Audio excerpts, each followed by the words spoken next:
Ratusan ribu rakyat Israel itu sendiri protes dekat Tel Aviv, minta supaya si Netanyahu ni letak jawatan.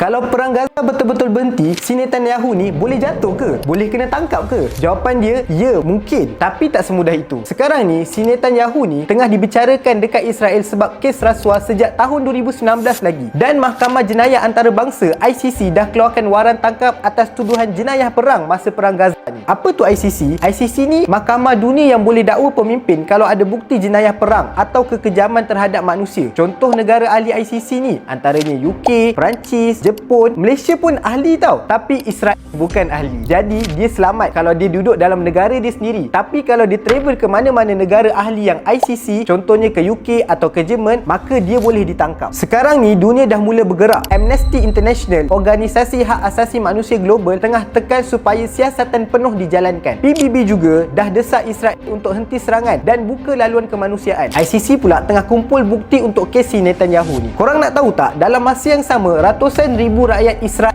itu sendiri protes dekat Tel Aviv, minta supaya si Netanyahu ni letak jawatan. Bila tekanan tu dah makin kuat, maka kuasa dia makin lemah. So guys, kalau dunia terus bersuara dan tekan, tak mustahil si Netanyahu ni akan tumbang. Sebab bila rakyat dan dunia bersatu, maka pemimpin zalim ni takkan bertahan lama.